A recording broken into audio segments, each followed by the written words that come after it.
Welcome to Lagos. Thank you, sir. We have been confronted with a situation that, quite frankly, we are not prepared for. Get out of the way now! I've been trying to reach my wife all day. What? What happened? Bro, have you met my mother-in-law? Mother is getting married! Everybody, get in! That I should give your job to somebody else to do. Papa, I don't hammer money. Hey, Papa, put me down! Papa! Papa, calm me down! You want to use your own hand to create problem for yourself, Abi? Take your position, everyone! This thing not the true blade. I don't want to go die and leave my money. Was it wrong? Excuse me. Why are you shouting? This is a hospital, not a prison. We must get out of this place, This is a problem.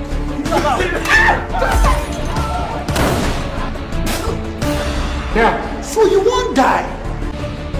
Me, I need to go. I need to go. Oh shit, he's mad. This hospital is under lockdown. So why are we locked here? You keep our blood from you. See what you have done to me. So guys, I was wondering, why is it that when I was watching this movie Lockdown, that was when I got this fraudulent message from those people that will tell you that you've won or you've received so amount of money from federal government as COVID-19 relief fund, and then you call this number. I mean, this message on your screen. Anyway, another thing I must say again is I feel like Nollywood needs to get to the point where when they are doing a professional movie, that is a movie that is tailored around a particular profession like medicine, law, they need to get their act right. I'm talking about terminologies and everything that has to do with that profession. The same way I would watch a Hollywood movie and I'm learning legal stuff from them, medical stuff from them. I mean, you really feel like these people are doctors in real life or lawyers in real life and that kind of stuff. Nollywood needs to get to that point. Did I also mention, guys, that I was actually at the premiere of this movie in 2021, May 2021, where I dressed like a nurse. Remember now? Well, in case you missed it, here is a video.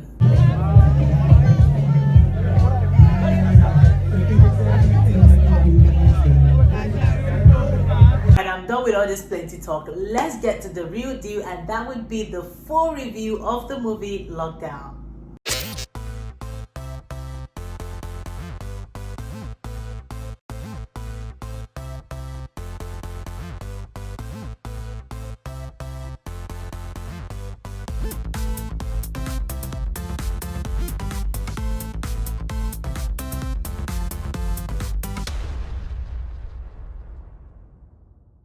Hey, welcome back to my YouTube channel. My name is Chioma. In case you're just joining me for the first time, thank you so much for being here.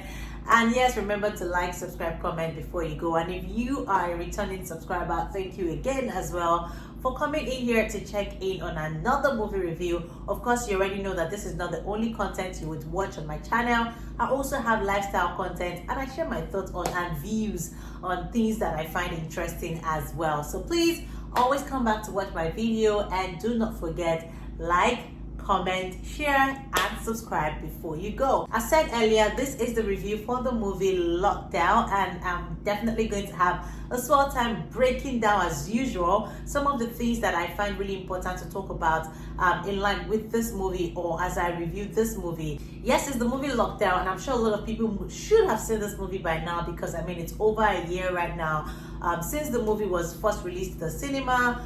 But for people like us who had the opportunity to be at the premiere but still did not have time to go to the cinema to see the movie, we get to see it now as it is now on Netflix, and I think it's currently #1 on Netflix at the moment. So the movie is on Netflix, that's why it feels like it's fresh, because every time a movie leaves the cinema, finally gets to Netflix, maybe a month later or even a year after, it always feels fresh, and people who did not see it at the cinema we will not have the opportunity to see it like you and I. So I just saw the movie released on Friday yesterday, and today Saturday I got to see it.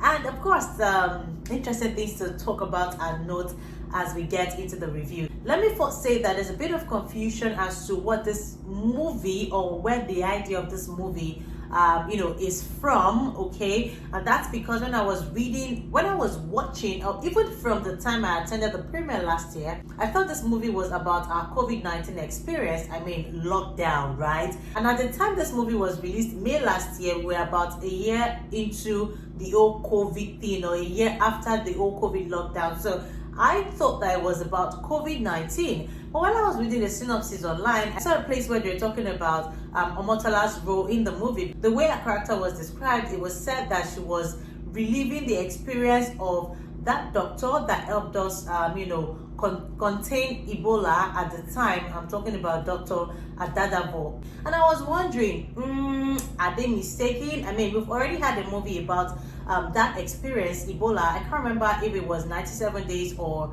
79 days. I can't remember the title of the movie now. But we had one movie that was actually supposed to touch that particular experience, and if this lockdown is said to be about the same thing, then I'm not sure. I would have really thought that the thought and the experience was probably targeted towards our COVID-19 experience. But whatever the case, one thing is clear, and it's the fact that we've had 2 viral infection experience in Nigeria. I won't say the word because there's been a lot more in the world, but in Nigeria we've experienced Ebola, and we've also experienced the COVID-19, and yes, both of them had similar reaction, but we all know that COVID-19 was tougher because we experienced the actual lockdown. So I would definitely go for this story being about the lockdown, 2020 lockdown, than the Ebola experience. Again, it might also have been a blend of the two, but one thing is sure, it was definitely relatable. So let's get to the storyline. This story was about a viral infection which was brought into Nigeria by a foreigner. I think it was from, is it Liberia now or something in that line? It came in from one of the African countries. He had already been infected with the disease. After he was picked up from the airport, he started having migraine and then directed the driver to take him to the hospital.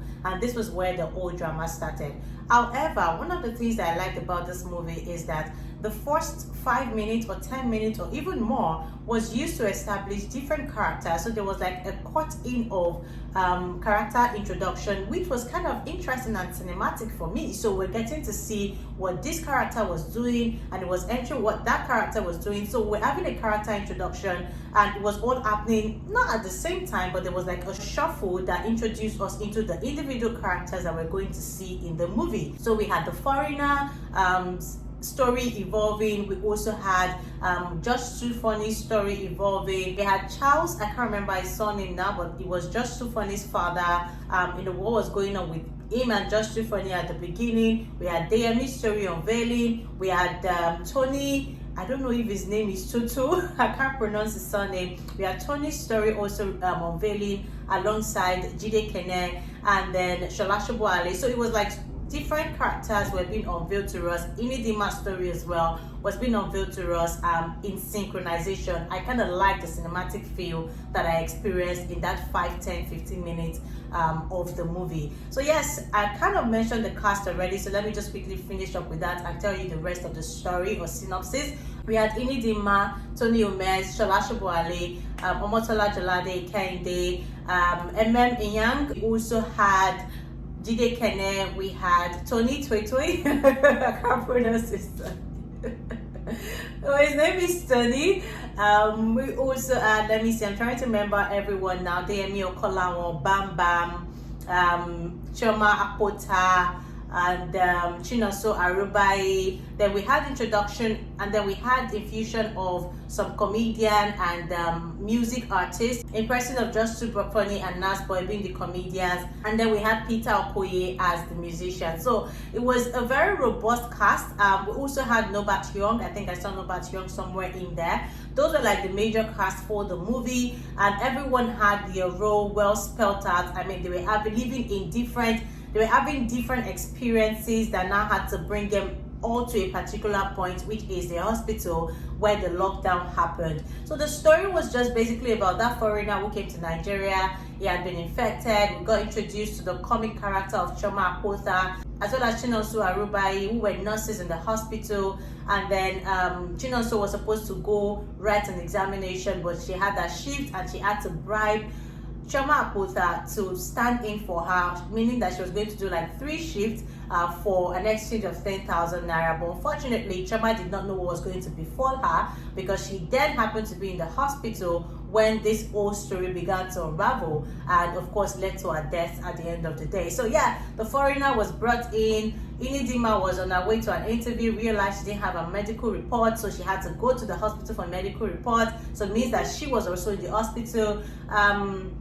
Tony and Jide Kene were friends, supposed to be on their way to his wedding. They saw a girl who was knocked down by a car, meaning that they had to help the girl to the hospital. That took them to the hospital. Tony Umez worked in the delivery company. He had to deliver something to Jolade, Omotola Jolade, who was a doctor in the hospital. So that took him to the hospital. Shola Shopoale and MM, her daughter, also went off to the hospital to look for the groom, who happened to be Tony, called Kunle in the movie. So one way or the other, everybody ended up in the hospital. How did Josh ended up in the hospital? He just won a lottery while rejoicing with his father. He cut his hand and then he had to go to the hospital. So one way or the other, everybody ended up in the hospital. That's what it meant. So that's where the whole story unraveled, and then we had to see people fight for their life after the lockdown. They didn't want to get infected. First, it was about getting them to understand the reason why the hospital had to be on a lockdown, and then second, it was about people trying to say, oh, I have to find a way out, and doing all those mysterious stuff to see whether or not they can get out of the hospital to get around to do their business, especially considering the fact that they had to be in the hospital for 21 days. There was also Deyemi Okalanwo, whose wife was in labor, still labor by the way, still birth. And then, of course, we already were introduced to him as a womanizer who was not with his wife when she was rushed to the hospital. But that journey of lockdown took him to a point of redemption. So that's how the family also had their own feel into the whole movie. So yeah, it was a bundle of characters brought together in a hospital, and it was just about the interesting dialogue, survival instinct, journey to redemption, love, and all the other stuff that we saw in the entire movie. So yeah, that's how much I can bring together right now when it comes to what the story is all about. By the way, this movie is a movie by Moses Nyang, and I think that Moses Nyang is a good director, by the way, and it also has the eyes and the feel for good cinematography, which I sensed in this movie. But some things did just work, which I'm going to talk about later on, so do not let me jump. Talk about the performances. Of course, this is a very rich cast for that kind of movie where not so many people, it's not a comedy, it's not a regular drama, it's about reliving the real life experience. And most times when people do movies like this one, they're not particularly driven to put in too many stellar cast, but this one was kind of different, as I feel like 70% of the actors on this movie were actually A-list actors, which made the movie a go-to for me. Knowing that I was also at the premiere, I had the opportunity to engage with these people, and I can tell you that of course they must have put in a lot of work to bring all of these people together and also birth this particular storyline. It was also written by Moses Nyang, so a lot of thought process must have gone into it. I like the dialogue, which made the writing definitely above average for me, although I feel like the movie was kind of lengthy and then it just made dialogue become repetitive, and I was just itching like, okay, you said that before, that kind of vibe. I don't think that movies like this should be really too long. I mean, it was well over 2 hours. I think about 2 hours 23 minutes. At a point I had to start forwarding because they were like too lengthy dialogues that could have been wrapped up in maybe 1 minute thereabouts, and they were seeing it draw into about 2 minutes, 3 minutes, even sometimes 4 minutes. So these are some of the things I noticed when it comes to the writing, which I would definitely say was above average, but would have been better if they had kept the dialogue shorter or the scenes shorter. Not to forget, oh my bad, there was also Deyemi in this movie who played the administrative person in the logistic company Tony Umez worked for, and may her soul rest in peace. In the 2 or 3 scenes that we saw Deyemi in this movie, she was definitely unforgettable. I remember the conversation, I chuckled at some point, and it just really showed that you can be in a movie for the shortest of time and still make an impact. But that's, by the way, may her soul rest in peace. So let's get back to the performances. The performances were actually good. All of the actors did what they were sent to do, although I had reservation about some of the things I saw between the father and the son. That's Charles and his son Sonny, that's JOSH2FUNNY. At the initial part of their character development, I felt some kind of way.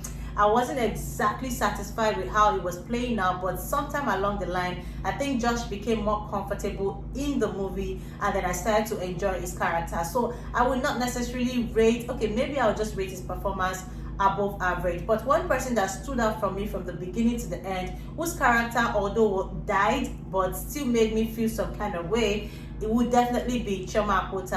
Her character was brilliant. I enjoyed the laughter she brought. I enjoyed the comic relief. I enjoyed the seriousness. I enjoyed the passion. I enjoyed how she switched from that nurse who was, kind of nonchalant, liked money, to regretting her actions of choosing money over maybe a time off work, and maybe she would have just not been in the hospital when the whole viral thing started, or virus thing started. And of course she died, and before her death, we saw that I was able to connect with her character. So I think that apart from, although there was this also very sweet connection between Deyemi and Bam Bam, so I'm finding it hard to pick the character that drew me in the most, but it would definitely be between the character of Chioma Akpotha and the bond I saw between Bam Bam and Deyemi Okalanwo. Those are like two strange birds that I actually enjoyed watching one way or the other. So yes, I would rate those three performances a check. Deyemi is definitely on point every time. He's the man for the season, so I don't even fault him in this one. Jolade also had a very interesting display, but I just felt like there was some part of our character that was underwhelming for the kind of responsibility that she was shouldering in the movie. Shola played the normal African mother or Nigerian mother, so there was really nothing unique about her character, although I felt she was shouting a lot at some point. But yeah, it was pretty much okay. Jide Kene was fantastic, but my top performances will definitely be from Chioma Akpotha as well as Deyemi Okalanwo and Bam Bam. So away from the performances, let's talk about what worked for me in this movie. Of course, the story being a real life experience definitely worked for me, because it just made me, or took me down memory lane and helped me remember some of those people who maybe lost their life. And if this is about Dr. Adadavo, then it would be also remembering those who stood and helped us, avert what would have been a deadly circumstance or experience in Nigeria. So yeah, the story drew me in and definitely it worked. The interpretation wasn't exactly bad, although there were excesses and exaggerations here and there, but I think I enjoyed the interpretation.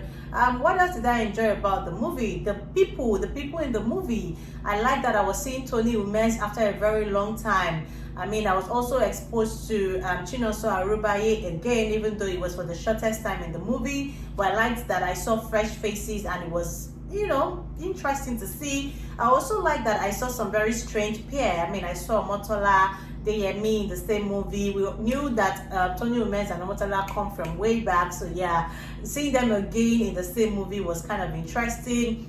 Bam Bam also, was good to see her in this light. The emotional part of her really came out and I enjoyed watching it. Yeah, I think that's about it for me when it comes to what worked in this movie. I also talked about the cinematography, the set, the lighting. Yeah, those were the things that worked. So what did not work for me in this movie? There are quite a number of things. One, the length of the movie. Again, it was way too long, made dialogue repetitive, and it was dragging. I got tired. I was fast forwarding, and thank God I was watching on my phone. So Netflix on my phone, it made it easy for me to just keep pressing the 10 seconds, 10 seconds, 10 seconds. I just kept pressing because I was bored at some point and I just wanted to see the end. I also felt like introducing comedian like JOSH2FUNNY, musician like Peter Okoye, although I understand what they were trying to do with those characters, but I feel like they would have done more work on them to better make them flexible and more interesting to watch on the screen. Peter Okoye, I don't know what was happening. He was even mixing up his line. I wasn't having it at all, especially the last scene. JOSH2FUNNY, although picked up along the line, but that's very 30 to 1 hour that I watched in, I wasn't so comfortable, so that didn't also work for me totally. Another thing that did not work for me is something I said earlier at the beginning of the trailer, and that's the fact that if we are doing a movie that has to do with a profession, let's get it right. So there were a lot of medical age that I was seeing and that made me really concerned. I mean, after the time that Omotola knew that she was already infected, she should have started wearing a mask around. I didn't see them wear masks a lot. These are people who were potentially infected with the virus, whether or not it has been confirmed or whether or not they are already in isolation. I think that they should have shown us that they were wearing their mask. I mean, for Omotola, for instance, who had to keep going out. Remember that if you watch the movie, you see a scene where JOSH2FUNNY was trying to escape, not even escape now, where all of them tried to escape and Josh didn't want to go back when the police said they were going to shoot, and Omotola came and stood in front of the sniper and was trying to convince him to go back inside. I feel like at those points where they're having interaction with those from outside, they should have been, at least Omotola should be wearing a protective gear as simple as a face mask, knowing that she could have been infected, and they were interacting with people from outside who were not infected, because I mean speed and all that stuff are things that passes on this virus. So whatever, I just feel like they didn't hold up the ethical standard or ethical medical standard to 100%, and if you're portraying this kind of movie, it should have been 100. They tried with the old PPE and all the protective gear that the NCDC folks came in with, but I just felt like it could have been better with as simple as a nose mask when they were on isolation. So yeah, I did think that they upheld medicine in the total. There was nothing really technical medically, right, with the movie. So I just didn't like it. It was just average interpretation of the medical part, and that didn't work for me as well. Another thing that did not work for me in this movie is that it was just totally blank, like no music, and that was just making me really bored. Maybe some of those scenes that were really long, if there had been introduction of music or soundtracks, it would have been a little bit better. Soundtrack, when it came in, Chike's one of Chike's song, when it came in, it made I was singing along, so it made me forget the lengthiness of that particular scene. So soundtracks, you guys know how I feel about soundtrack uplifting the mood of a movie. So I felt like they should have worked around soundtrack a little bit more, which was also missing. Another thing that I didn't like about this movie was the sound. The sound totally wasn't great. It wasn't great at all. There were a lot of screaming, shouting, and the sound was just going up and down, and it also up and down, and it also felt like they were doing voiceovers on some scenes. I noticed it not once, not twice, and then I just thought, okay, what's going on here? So the sound was not entirely good. It was average or even below average for me. Another thing is, I noticed a lot of errors. I don't know why or what that error was all about, but there was a part where the hospital inside, they were showing us Calvary Hospital Lekki, right? And outside, I was seeing Reddington Hospital Lekki. So sometimes they have to cover Reddington with maybe somebody standing or something, and then inside, when they get inside, they say it's Calvary. And even in phone conversation, they're talking about the hospital being Calvary, and outside they are showing us Reddington. So it was just somehow, I don't know what that was all about, but it was very confusing. I noticed that as well. So generally, there were a lot of lows for me than highs in this particular movie, and it just really made me feel like, okay, it's just one of those movies, last. So yes, generally the movie was okay. If you have some time, it's something you should see. I think it's currently #1 on Netflix, and yeah, basically, all right, just basically. So it was just an average movie for me, and I'll just wrap it up right now. I think I've said a lot about how I feel for the movie or about the movie. Rating the movie, I would definitely rate it. And because of the kind of movie it is also, we didn't do a lot of costuming. I mean, we saw them wear almost one outfit for the longest, and that's the old hospital thing, nurses wearing their nurse thing. I think it was just Omotola that changed from whatever she was wearing before to a scrub. That was it. So costume wise, it wasn't like we even had so many things to see. So it was just like we're seeing the same thing over and over again. Even at the end, they had to wear the same outfit from the beginning when they released them after the lockdown. So yeah, you can imagine how I felt like I was losing my mind. Like there wasn't really change because of the kind of movie it is. I'm not blaming them, but that's the kind of movie it is. So I felt like they should have uplifted it with some other things that would have made it interesting and not really static or boring. So that's it about the movie Lockdown. That's how I feel about the movie. It's an average movie, like I rightly said. So rating it, I would definitely give it a 5/10. yeah. So let me know what you think about this movie, guys. Remember to like and subscribe to my YouTube channel before you go. I'll see you in another movie review very shortly because I have so many on the list this August and I can't wait to bring them to you. Till next time, guys. Goodbye.